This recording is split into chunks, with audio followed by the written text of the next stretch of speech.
प्यारे स्टूडेंट, स्वागत है आप सभी का अपना चैनल न्यू क्लासेस में। आज का वीडियो क्लास 11 के स्टूडेंट के लिए काफ़ी इंपॉर्टेंट होने वाला है और आज मैं आप लोगों को ज्योग्राफी यानी भूगोल सब्जेक्ट का जो न्यू मॉडल पेपर निकला है उसका मैं सेट 1 का फुल सॉल्यूशन लेकर के आया हूं। तो वीडियो काफ़ी इंपॉर्टेंट है आप सभी स्टूडेंट के लिए।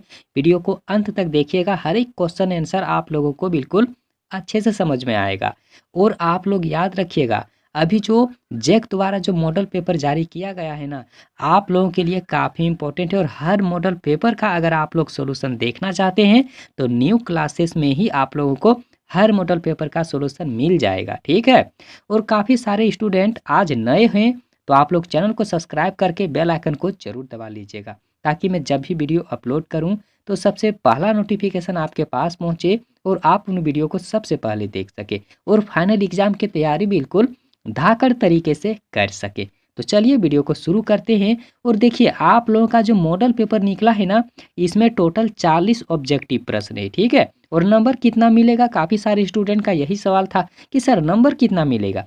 तो आप लोग देख सकते हैं 40 प्रश्न में 40 अंक आप लोगों को दिया जाएगा, ठीक है।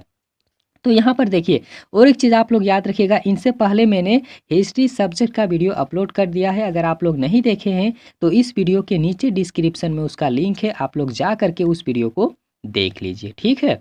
और यहाँ पर देखिए, जो पहला प्रश्न है ना, काफ़ी इंपॉर्टेंट है आप लोगों के लिए। तो थोड़ा यहाँ पर देखिए, पहला जो यहाँ पर प्रश्न दिया हुआ है कि भूगोल के जनक या फिर पिता किसे कहा जाता है, काफ़ी इंपॉर्टेंट है। देखिए, 4 ऑप्शन यहाँ पर दिया हुआ है, अरस्तु, इरेटा अस्थनीज, स्ट्रेबो और टोलेमी, ठीक है। तो आप लोग जानते हैं ना कि भूगोल के जनक या फिर पिता किसे कहा जाता है। तो आप लोग आंसर इसका याद रखिएगा, इरेटा अस्थनीज को कहा जाता है भूगोल का जनक या फिर पिता, ठीक है। अगला प्रश्न आप लोग देखिए, जो दूसरा नंबर का प्रश्न यहाँ पर आप लोग देख रहे हैं ना, कि निम्नलिखित में से कौन सी स्थलाकृति नदी द्वारा निर्मित है। तो गोखुर झील इसका राइट आंसर होना चाहिए और इसका राइट आंसर जो है ना, सी ऑप्शन बिल्कुल सही जवाब होगा। आगे देखिए, अगला जो प्रश्न आप लोग देख रहे हैं ना, तीसरा नंबर का, कि निम्न में से कौन सा तत्व वर्तमान वायुमंडल के निर्माण और संशोधन में सहायक नहीं है। तो इसका राइट आंसर आप लोग याद रखिएगा, विभेदन इसका राइट आंसर होगा, ठीक है। आगे देखिए, जो 4 नंबर का प्रश्न यहाँ पर दिया हुआ है ना, कि कास्ट प्रदेशों में भूमिगत जल का कार्य अधिकतर किस क्रिया के द्वारा होता है। तो याद रखिएगा, घूलन घूलन क्रिया के द्वारा जो है ना, भूमिगत जल का कार्य सबसे ज़्यादा जो है ना होता है। आप लोग बिल्कुल भी याद रखिएगा।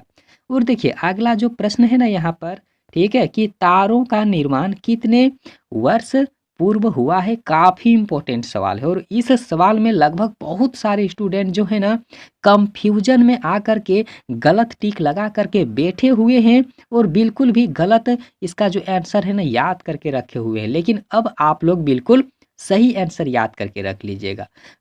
5 अरब वर्ष पहले जो है ना, तारों का निर्माण हुआ था, माने स्टार का निर्माण हुआ है, ठीक है। आप लोग बिल्कुल भी याद करके रखिएगा।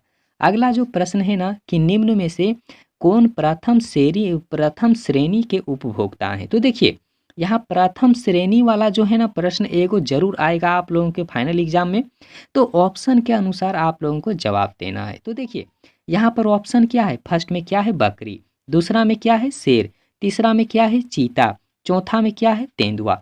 तो देखिए, ऑप्शन के अनुसार आप लोगों को जवाब देना है ना, तो बकरी जो है ना प्रथम श्रेणी में ही आएगा। क्यों? क्योंकि बकरी जो है, बकरी को कोई और खाता है, होता है कि नहीं। और जो मतलब बकरी को जो खाने वाला होता है ना, उसको भी तो कोई और ही खाता है ना। तो इसीलिए प्रथम श्रेणी में ना बकरी ही आएगा, आप लोग याद रखिएगा, ठीक है। अगला प्रश्न देख लीजिए, कि पृथ्वी की आंतरिक परत कोर के निर्माण में किन तत्वों की प्रधानता होती है। तो याद रखिएगा, निकिल और लोहा का प्रधानता जो है ना सबसे ज़्यादा होता है। आप लोग बिल्कुल आंसर याद रखिएगा, 7 का डी ऑप्शन जो है बिल्कुल सही जवाब होगा। अब यहाँ पर देखिए, जो 8 नंबर का प्रश्न है कि विश्व के सबसे ऊंचे वृक्ष पाए जाते हैं, और काफ़ी इंपॉर्टेंट सवाल है आप लोगों का। देखिए, विश्व के सबसे ऊंचे वृक्ष जो है ना कहाँ पर पाए जाते हैं। तो याद रखिएगा, विषुवतीय वर्षा वन जीवों में पाया जाता है और काफ़ी इंपॉर्टेंट है।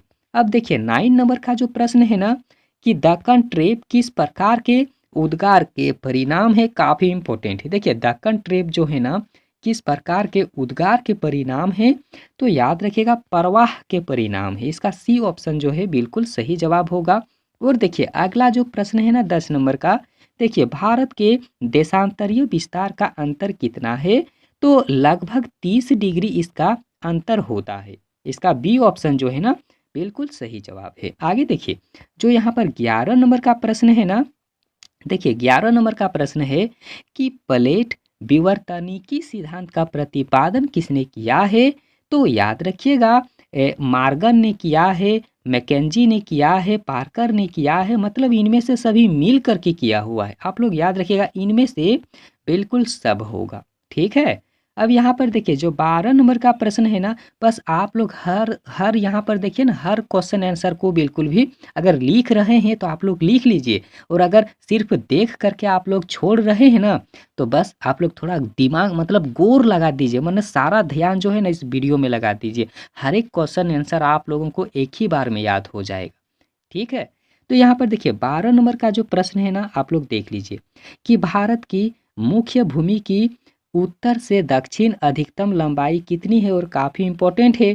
तो याद रखिएगा अगर लगभग में कहा जाए ना, और अगर लगभग में ना भी पूछे तो आप लोग आंसर डायरेक्ट इसका याद रखिएगा कितना होता है, तो 3214 किलोमीटर होता है। आप लोग याद रखिएगा कहाँ से कहाँ तक, तो उत्तर से लेकर के दक्षिण तक की जो अधिकतम लंबाई है ना, याद रखिएगा 3214 किलोमीटर इसका राइट आंसर होगा। मतलब पहला ऑप्शन जो है ना बिल्कुल सही जवाब है। अब यहाँ पर देखिए अगला जो प्रश्न है ना कि संवहन धारा सिद्धांत किसने दिया है, तो देखिए संवहन धारा सिद्धांत जो है ना वो आर्थर ठीक है होम्स ने दिया है। पहला ऑप्शन इसका सही जवाब होगा। आप लोग याद रखिएगा। अब यहाँ पर देखिए जो 14 नंबर का प्रश्न है आप लोग देख लीजिए कि गंगा की सबसे लंबी सहायक नदी कौन सी है, तो याद रखिएगा गंगा की सबसे लंबी सहायक नदी में अगर पूछेगा ना तो यमुना नदी ही होगा। आप लोग याद रखिएगा। और देखिए 15 नंबर का जो प्रश्न है ना, देखिए 15 नंबर का प्रश्न क्या है कि निम्न में से कौन सा एक गोन प्लेट है, क्या है यहाँ पर, तो देखिए गोन प्लेट ठीक है। तो गोन प्लेट है मतलब इसका राइट आंसर होगा ना अरेबियन प्लेट होगा। अरेबियन प्लेट के अरेबियन प्लेट को ही गोन प्लेट के नाम से भी जाना जाता है। तो आप लोग याद रखिएगा इस चीज़ को। अब यहाँ पर देखिए जो 16 नंबर का प्रश्न है कि निम्नलिखित में से कौन सी नदी डेल्टा के स्थान पर ज्वार नद मुख बनाती है। आप लोग याद रखिएगा कि ऐसी कौन सी नदी है जो डेल्टा के क्षेत्र में या फिर डेल्टा के स्थान पर ज्वार नद मुख बनाती है, तो देखिए नर्मदा नदी इसका राइट आंसर होगा। ठीक है। अब यहाँ पर आप लोग देख सकते हैं जो 17 नंबर का प्रश्न है ना कि देखिए कठोरतम पदार्थ कौन वाला होगा। ऑप्शन के अनुसार जवाब देना है कि सबसे कठोरतम जो पदार्थ है कौन वाला होगा। तो देखिए 17 नंबर का ना आंसर यहाँ पर होगा कोरंडम। क्या होगा, तो कोरंडम होगा। आप लोग याद रखिएगा। ठीक है। अब यहाँ पर आप लोग देखिए जो अगला प्रश्न है 18 नंबर का आप लोग देखिए कि निम्नलिखित में कौन सा भारत का सबसे दक्षिणी स्थान है। यहाँ पर बिंदु का बात नहीं हो रहा है, दक्षिणी बिंदु का बात नहीं हो रहा है, यहाँ पर दक्षिणी स्थान का बात हो रहा है। इस चीज़ को आप लोग थोड़ा गौर करिएगा, क्योंकि अगर दक्षिणी बिंदु अगर यहाँ दक्षिणी बिंदु अगर लिखा हुआ रहता ना तो इंदिरा पॉइंट इसका राइट आंसर होगा। लेकिन यहाँ पर दक्षिणी बिंदु ना रह करके यहाँ पर दक्षिणी स्थान पूछा है, मतलब जो इसका आंसर होगा ना कन्याकुमारी होगा। इसका राइट आंसर कन्याकुमारी होगा। आप लोग याद रखिएगा। ठीक है। और देखिए अगला जो प्रश्न है ना यहाँ पर 19 नंबर का कि भारत का सबसे ऊंचा जलप्रपात कौन सा है, तो सबसे ऊंचा जलप्रपात जो है ना वो जोग जलप्रपात है। आप लोग याद रखिएगा। ठीक है। और आगे यहाँ पर देखिए अगला जो प्रश्न है ना 20 नंबर का कि जाड़े के आरंभ में तमिलनाडु के तटीय प्रदेशों में वर्षा जो है किस कारण से वहाँ पर होती है, तो याद रखिएगा उत्तर पूर्वी मानसून के कारण जो है ना वहाँ पर वर्षा होती है। मतलब जो है पहला ऑप्शन इसका सही जवाब होगा। आगे देखिए जो 21 नंबर का प्रश्न है ना कि कपास उत्पादन के लिए सर्वोत्तम कौन सी मिट्टी होती है, तो काली मिट्टी जो है ना कपास के लिए सबसे बेहतर होता है। तो इसका सी ऑप्शन बिल्कुल सही जवाब होगा। आगे देखिए जो 21 नंबर का प्रश्न है ना, देखिए कि सिंधु नदी किस सागर में गिरती है। काफ़ी इंपॉर्टेंट है कि सिंधु नदी किस सागर में गिरती है, तो अरब सागर में गिरती है जाकर के सिंधु नदी। आप लोग या आंसर याद रखिए, ठीक है। अगला प्रश्न देखिए, अगला जो प्रश्न है ना कि चंदन वन किस तरह के वन के उदाहरण है, और यह जो है ना अगर पुराना मॉडल पेपर अगर आप लोग देखे होंगे ना, तो इस सवाल उसमें दिया गया, यहाँ जो सवाल है ना इस सवाल को उसमें भी पूछा गया था। तो देखिए चंदन वन किस तरह के वन के उदाहरण है, तो आप लोग याद रखिएगा पर्णपाती वन के उदाहरण है, ठीक है। पहला ऑप्शन इसका सही जवाब होगा। और आगे देखिए कि उत्तर भारत के मैदान में चलने वाली शुष्क एवं गर्म पवन क्या कहलाती है, तो उसे लू कहा जाता है। मतलब सी ऑप्शन जो है इसका सही जवाब होगा। आगे देखिए जो 25 नंबर का प्रश्न है कि इनमें से किस राज्य से कर्क रेखा गुजरती है। काफ़ी इंपॉर्टेंट है ना, कर्क रेखा गुजरती है। तो देखिए इनमें से किस राज्य में कर्क रेखा गुजरती है, तो देखिए इसका जो राइट आंसर होगा ना झारखंड होगा। क्या होगा? झारखंड, क्योंकि झारखंड से कर्क रेखा गुजरती और बहुत सारे राज्य हैं, ठीक है। तो यहाँ पर अगला प्रश्न भी आप लोग देखिए, अगला जो प्रश्न है कि किस अक्षांश पर 21 जून की दोपहर में सूर्य की सीधी किरणें बिल्कुल भी सीधी किरणें पड़ती है। मतलब 21 जून की दोपहर में सूर्य की किरणें सीधी पड़ती है।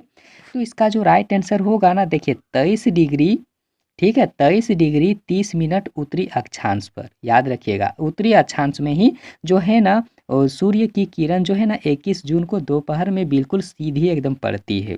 उत्तरी अक्षांश इसका राइट आंसर होगा। आगे देखिए जो 27 नंबर का प्रश्न है ना कि वायुमंडल में से कौन सी परत का संबंध मौसमी परिवर्तन से संबंधित है, तो याद रखिएगा क्षोभ मंडल जो है ना इससे संबंधित है। इसका पहला ऑप्शन जो है बिल्कुल इसका सही जवाब होगा। अब देखिए 28 नंबर का जो प्रश्न है ना कि वायुमंडल में नाइट्रोजन गैस का प्रतिशत आखिर कितना है। काफ़ी आसान सा सवाल है ना कि वायुमंडल में नाइट्रोजन गैस का परसेंट पूछ रहा है कितना है, तो आप लोग जानते हैं ना कितना है इसका। तो देखिए इसका जो राइट आंसर होगा ना 78% होगा। कितना होगा? 78% होगा, ठीक है। आगे देखिए अगला जो प्रश्न है ना कि इनमें से कौन सी ग्रीन हाउस गैस नहीं है। काफ़ी इंपॉर्टेंट है, ग्रीन हाउस गैस नहीं है, यहाँ पर नहीं है का बात हो रहा है, ठीक है। तो देखिए 29 नंबर का जो आंसर होगा ना वो होगा ऑक्सीजन। आप लोग याद रखिएगा ऑक्सीजन। बाकी यहाँ पर देखिए हर एक चीज़ यहाँ पर होगा ग्रीन हाउस वाला, ठीक है, लेकिन ऑक्सीजन जो है ना वो नहीं होगा। अब यहाँ पर देखिए 30 नंबर का जो प्रश्न है ना कि उत्तरी गोलार्ध में पवनों का दाएं ओर विक्षेपण होता है। कहाँ पर? तो दाएं ओर विक्षेपण होता है। मतलब याद रखिएगा जो है ना दाएं ओर विक्षेपण होता है, तो इसका जो राइट आंसर होगा ना पृथ्वी के घूर्णन के कारण ऐसा होता है। बी ऑप्शन बिल्कुल सही जवाब होगा। अब यहाँ पर देखिए जो 31 नंबर का प्रश्न आप लोग देख रहे हैं ना कि महासागरीय जल के ऊपर या फिर नीचे गति किसके कारण से ऐसा होता है या फिर किससे संबंधित है। तो देखिए यहाँ पर देखिए ज्वार से संबंधित है। ज्वार भाटा का नाम आप लोग सुने होंगे ना। तो ज्वार भाटा जो है ना जब पानी मतलब ज्वार का मतलब क्या होता है कि जब समुद्र का पानी स्थल की ओर आने लगता है तो उसे ज्वार कहते हैं। और जब स्थल का पानी एकदम घसक करके डाउन हो करके एकदम फिर नीचे चला जाता है तो उसे भाटा कहते हैं। माने ज्वार और भाटा इसी को कहा जाता है। तो क्यों होता है? तो याद रखिएगा महासागरीय जल के ऊपर या नीचे गति किससे संबंधित है, तो ज्वार से संबंधित है। मतलब सूर्य के गर्मी से ऐसा होता है, आप लोग याद रखिएगा, ठीक है। आगे देखिए अगला जो प्रश्न है ना यहाँ पर 32 नंबर का कि पृथ्वी की सतह पर गिरने वाले जल के रूप को क्या कहा जाता है, तो उसे बरसन कहते हैं। हम लोग बोलते हैं ना कि वर्षा हो रही है, तो यहाँ पर बरसन इसका राइट आंसर होगा। आगे देखिए महासागरों की औसत लवणता कितनी है, और काफ़ी इंपॉर्टेंट सवाल है, ठीक है। याद रखिएगा 35% इसका राइट आंसर होगा।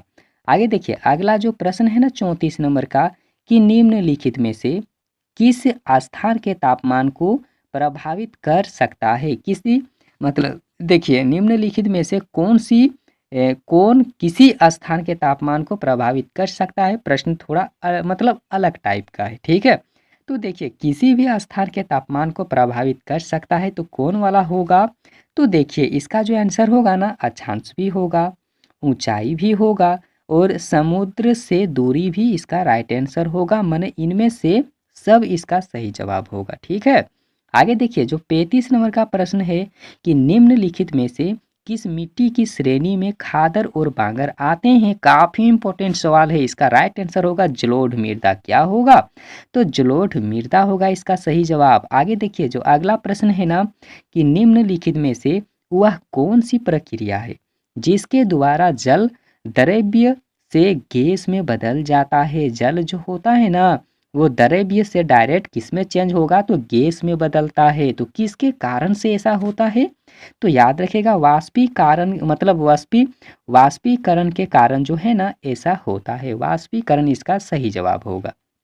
आगे देखिए अगला जो यहाँ पर प्रश्न आप लोग देख रहे हैं ना 37 नंबर का कि प्रकाश वर्ष किसका मात्रक है। देखिए प्रकाश वर्ष जो है ना किसका मात्रक है, तो देखिए इसका जो राइट आंसर होगा ना दूरी होगा। क्या होगा, दूरी होगा। ठीक है, अब यहाँ पर अगला प्रश्न आप लोग देख लीजिए जो यहाँ पर 38 नंबर का दिया हुआ है कि आपदा प्रबंधन के अंतर्गत में क्या आते हैं।